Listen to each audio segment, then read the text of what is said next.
Ya, vamos a hablar entonces de lo que es el empiema pleural.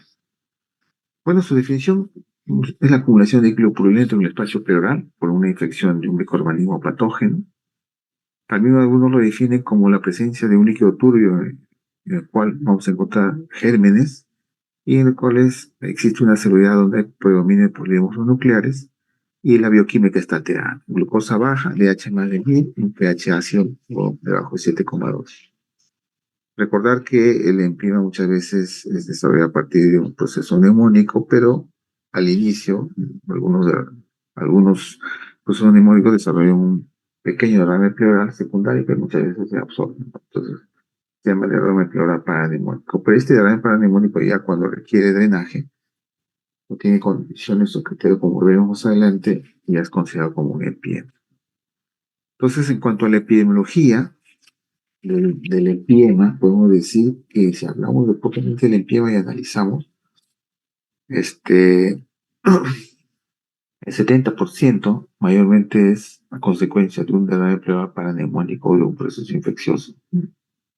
Eh, per se en el parénquima pulmonar. Y si vemos desde el punto de vista de las neumonías, se dice que de 20 a 57% de las neumonías desarrollan derrame pleural. De ese porcentaje, el 40% al final terminan en el pie. Entonces, más o menos esa es la epidemiología del empiema, que es un porcentaje mayor, es consecuencia de un proceso neumónico. Por eso es que siempre debemos vigilar a nuestros pacientes que desarrollan neumonía para ver si de alguna manera hay presencia de derrame pleural y esta va a terminar en el pie. La fisiopatología del empiema tiene una fase exudativa, ¿no? Donde hay un líquido que es transparente, muchas veces se puede ver a través, podemos una figura a través de él, podemos ver un exudado, se da en las primeras 72 horas, en los primeros 3 días, hay una inflamación localizada, hay la presencia de neutrófilos, y si hay una injuria del endotelio produciendo una permeabilidad capilar, y se da un derrame pleural libre de poca cuantía que muchas veces no requiere el drenaje. Ya si esto persiste, a partir del tercer, séptimo día se da ya la fase fibrino-purulenta, donde ya se evidencia una traslocación bacteriana, significa que ya existe gérmenes en el líquido pleural, que debe ser séptico principalmente. A eso se asocia un proceso proinflamatorio y profibrótico y se da la cascada de la coagulación. En otras palabras, la presencia de bacterias, neutrófilos, todo el mecanismo inflamatorio va a conllevar a que ya se altere también la bioquímica, como ya dijimos al inicio, dando una característica de una glucosa menor de 60, un pH menor de 7,2, un DHL más de 1000, que nos indicaríamos que estamos ante un proceso inicial empiemático. Si sacamos este líquido, probablemente ya no sea tan transparente, sino sea opalescente, y si ponemos una figura por detrás de este líquido, probablemente no lo logremos ver adecuadamente, ¿no? Ya en esta etapa, en los finales de esta etapa, que viene purulenta, empieza a producirse inicialmente, a producir una red de fibrina, superficie visceral y parietal, que a la larga va a producir probablemente loculación, que se da en la fase de organización, principalmente. A partir de la segunda, tercera semana del empiema, ya tenemos una acumulación empiemática propiamente pus en el espacio pleural, debido a que se han infiltrado los fibroblastos, una gran cantidad de fibroblastos que empiezan a producir una serie de secreciones y produciendo principalmente, depositándose fibrina en la pleura parietal, produciendo un engrosamiento de esta pleura. Se da lo que se le llama la famosa paquipleura, engrosamiento de la pleura, y el pulmón se ve limitado, encarcelado, su pulmón atrapado en el clima, y eso también limita la mecánica ventilatoria del paciente, ¿no? En esta etapa, la segunda, tercera semana, pacientes que mayormente son de difícil tratamiento y muchas veces hay que considerar la posibilidad quirúrgica. Pero a veces vemos estos pacientes y extraemos el líquido, ¿no? Purulento, mayormente color verdoso, polvo marrón, y mandamos a cultivo y sale negativo. Muchas veces sale negativo, eso es debido a que pueden haber zonas de ese empiema que muchas veces está ya loculado, tabicado, que no tengan gérmenes o probablemente en esta etapa ya hayan recibido también impulsos de antibióticos y eso haya evitado que se pueda obtener muestras para poder identificar el germen. También puede darse de que esté involucrado gérmenes propiamente anaeróbicos y para eso se requiere cultivos especiales. Entonces, a veces solo cultivamos para gérmenes comunes. Entonces, muchas veces nuestro cultivo de esta secreción purulenta sale negativo. Este es un esquema donde se ve todas las fases del empiema, como ya hemos dicho, es la fase exudativa, la fase purulenta, la fase organizativa que ya les había mencionado, con sus diferentes procesos, ¿no? Y ¿no? Recordar que a partir de la fase purulenta ya es considerado un proceso empiematoso, pero antes de eso existe una fase de inflamación de la pleura. No hay líquido, se inflama la pleura. Normalmente hay líquido fisiológico, pero hay inflamación de la pleura, se da la pleuritis seca, la cual el paciente viene con dolor, con una respuesta normal, y a veces, después de unos días, recién va a desarrollar el proceso de pleuresía. Entonces, en general, entonces sería todo el esquema de la fisiopatogenia de la producción de un empiema. De etiología es más o menos similar, pensando en si son de origen comunitario o de origen nosocomial. A la cabeza, cuando pensamos que es de origen comunitario, está el estreptococo, los anaerobios un 20%, estafilococo también, sobre todo meticilinos sensibles del 10%, un poco menos los gram negativos y otros gérmenes, ¿no? Cuando están involucrados es un empiema desarrollado a nivel nosocomial, está hospitalizado. Los gérmenes predominantes son el estafilococo, los gram negativos, el estreptococo, y por ahí también algunos estafilococos meterlo resistente y meterlo sensible, y algunos anaerobios también involucrados. El diagnóstico del empiema definitivamente se inicia con la sospecha clínica del examen físico, ¿no? Va a depender del origen. Si tiene un origen paraneumónico, probablemente encontremos al inicio síntomas o signos de un proceso parenquimal neumónico, como tos, expectoración no torácica, fiebre, crépitos en esa área, y después podemos encontrar un síndrome pleural. Y si es propiamente un empiema primario, pleural que no tiene un compromiso inicial parenquimal, vamos a encontrar el síndrome pleural inicial, que es el dolor pleurítico, dolor a la inspiración, tos, fiebre, malestar general, ¿no?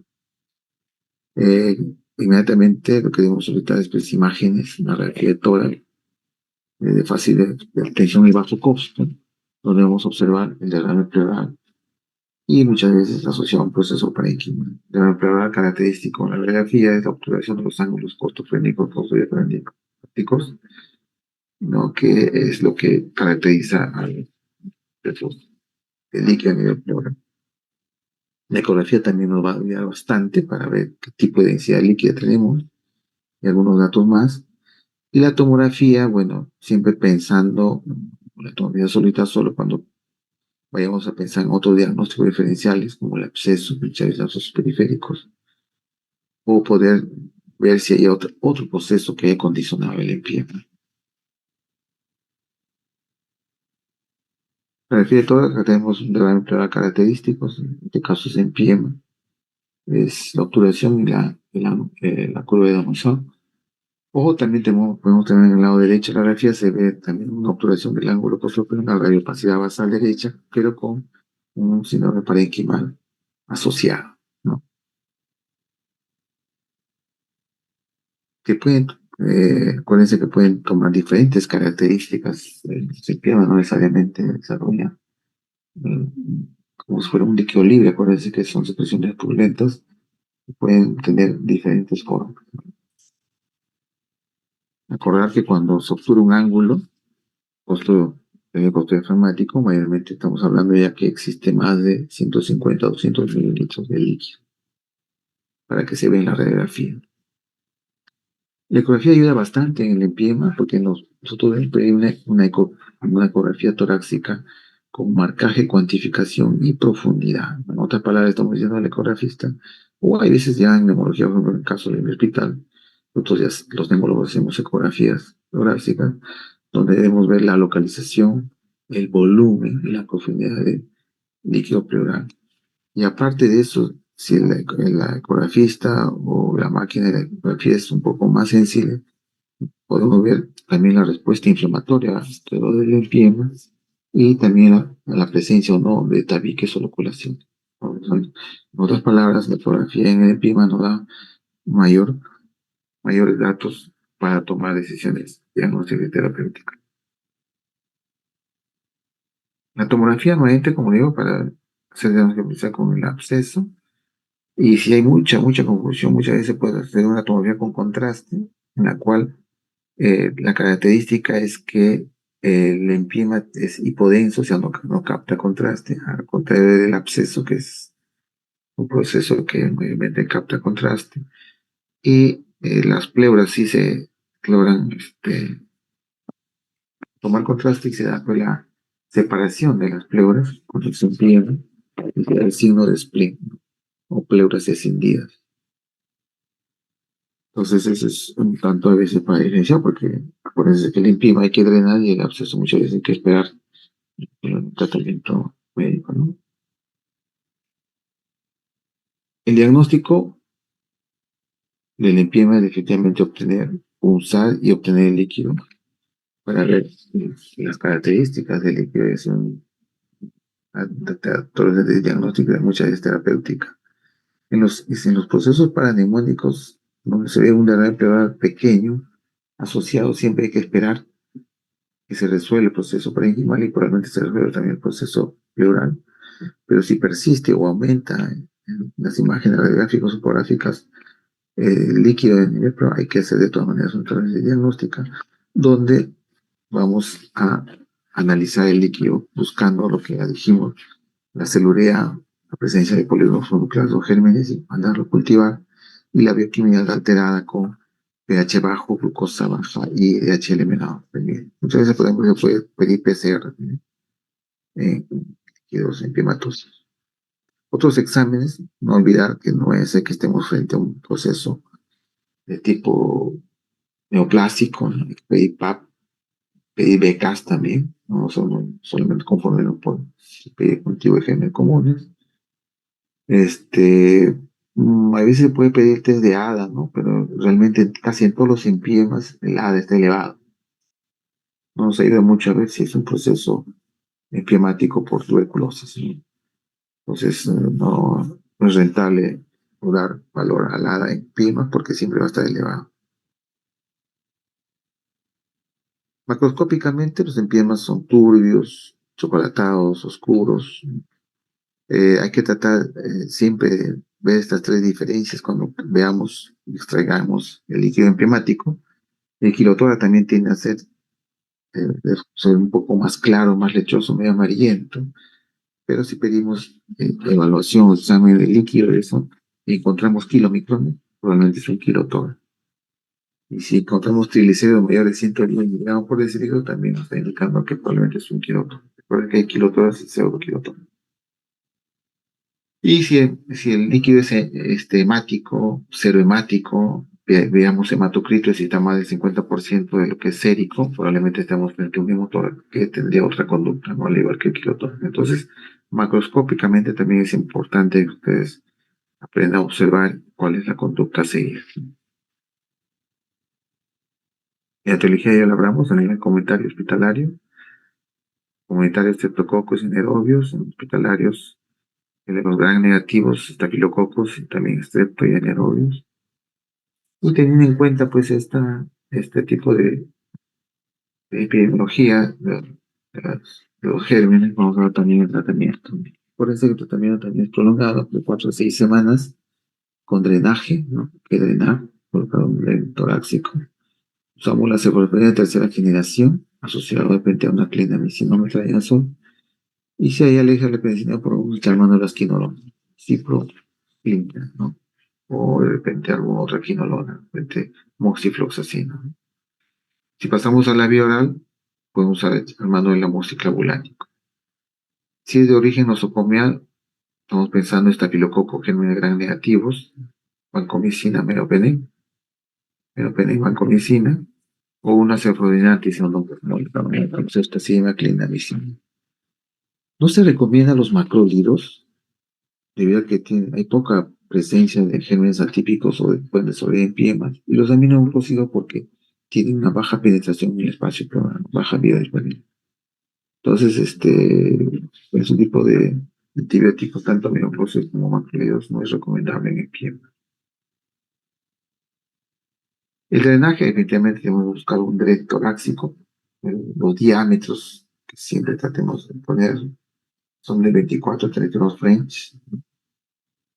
Algunos criterios para colocar drenajes, sobre todo cuando hay mayor de un 50% del compromiso de tórax, cuando se encuentre de loculación de septos en ecografía, haya un líquido pleural mayor de 2 centímetros de la tomografía de membranas pleurales, un engrosamiento pleural propiamente, presencia de gérmenes líquidos o la bioquímica típica de empiema que ya lo habíamos mencionado. Entonces, son algunos otros criterios para hacer el drenaje, pues eso, en general, los empiemas se deben drenar. El lugar clásico del drenaje va entre el cuarto o quinto espacio intercostal, línea axilar media o anterior, o donde nos indique donde haya mayor colección líquida purulenta, ¿no? Que muchas veces nos ayuda la ecografía.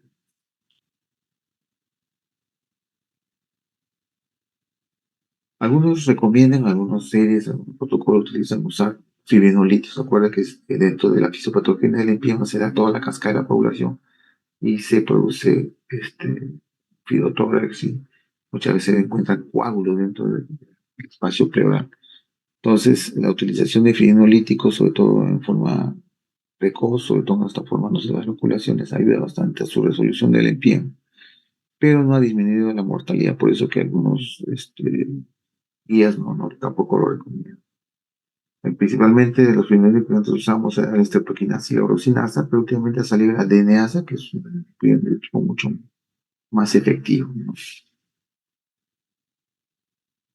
Al final, el tratamiento quirúrgico, ¿no? El tratamiento quirúrgico lo que hace es como se llama limpieza quirúrgica, ¿no? Aperturar la toracotomía y hacer cielo abierto y limpiar, extraer toda la secreción purulenta de esta cavidad pleural. Y muchas veces lo que se hace es, aparte de limpiar y extraer quirúrgicamente esta secreción purulenta, es la decorticación. ¿Qué es la decorticación? Es el raspado de la pleura. Esa pleura entonces se raspa para que nuevamente el pulmón atrapado pueda expandirse.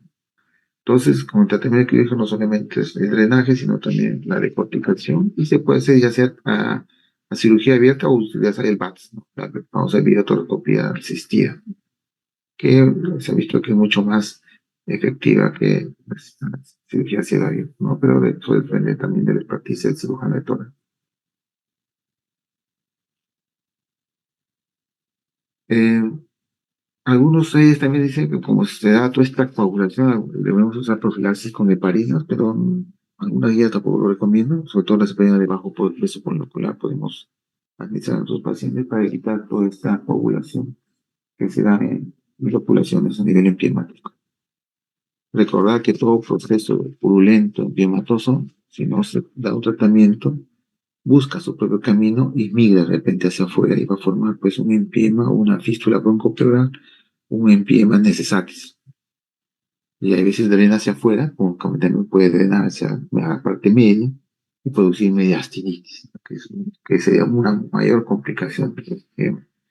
Y eso sí sería pues, eh, a ver, aumentaría más su morbilidad del paciente, ¿no? Bien, hemos terminado entonces estos dos temas, que son bastante frecuentes en neurología.